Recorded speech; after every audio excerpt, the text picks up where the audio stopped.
Para explicar um pouco dos próximos passos a partir de agora do calendário eleitoral, a gente convidou o cientista político Eduardo Green, professor da Fundação Getúlio Vargas.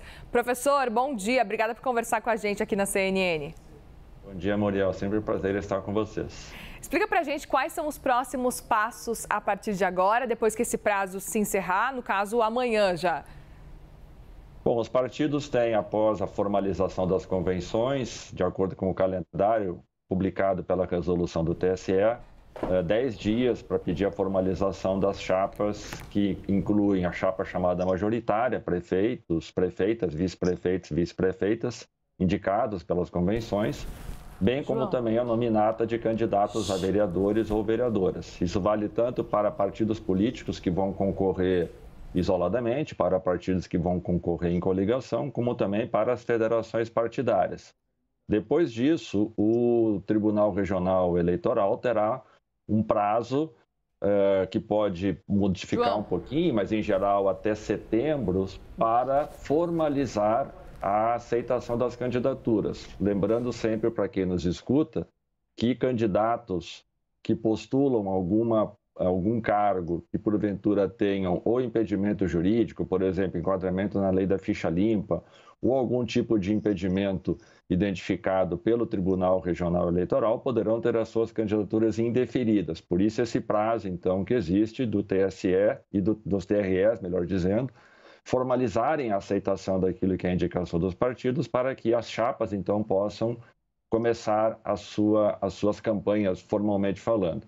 Mas, ainda assim, é importante lembrar que a partir de 16 de agosto já está liberado o prazo da chamada campanha eleitoral gratuita. Então, nesse sentido, mesmo que algumas candidaturas possam vir a serem deferidas, o que vai demorar algum tempo, os partidos políticos poderão, na prática, fazer campanha com algumas candidaturas que possam, posteriormente, até ter seus votos anulados, porque não coincidem ou não têm coincidido ao longo dos anos esses prazos entre o início da campanha eleitoral gratuita e aquilo que pode vir a ser o indeferimento das candidaturas. Por outro lado, mesmo que algumas candidaturas possam vir a ser indeferidas, os candidatos ou as candidaturas podem ainda recorrer ao TSE, ou seja, é muito improvável que alguma candidatura, portanto, seja de fato barrada de fazer a campanha, ainda que depois ela possa ter os votos anulados se de fato o indeferimento for confirmado pelo Tribunal Superior Eleitoral. Então, os próximos passos apontam para que, na prática,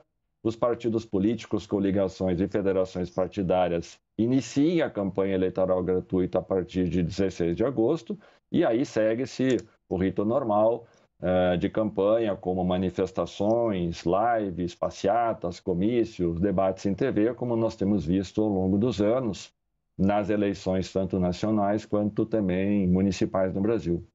Professor, então a partir do dia 16 de agosto a gente pode falar que acaba a pré-campanha e começa de forma oficial a campanha mesmo, ou é antes disso? E aproveito para te perguntar também se os candidatos que já estão inscritos, se eles podem ainda desistir, se vai dar tempo ainda e se eles desistirem, se existe algum tipo de multa nesse caso. A gente está com um tempo bem curtinho, a gente queria só ouvir essas explicações que são importantíssimas também, professor. Sim, a campanha, a chamada pré-campanha, ela se inicia a partir de agora. Tanto é que, até esse momento, os partidos podiam fazer anúncios das suas candidaturas, por exemplo, organizando atividades de obtenção de recursos, mas não podiam anunciar os nomes.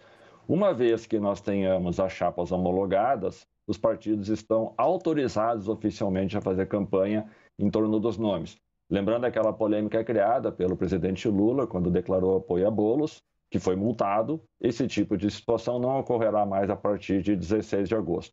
Os partidos podem, se tiverem a possibilidade, de retirar alguma candidatura, e isso pode acontecer até 20 dias antes das eleições, por várias razões, candidaturas indeferidas, desistência, falecimento, outros motivos que podem fazer com que isso aconteça. Então, não está impedida a possibilidade de que os partidos indiquem novas candidaturas a depender de alguma dessas circunstâncias. Perfeito, professor. Muitíssimo obrigada, viu, pelas explicações. Professor Eduardo Green, cientista político, professor da FGV. Obrigada, viu? Um bom dia para o senhor.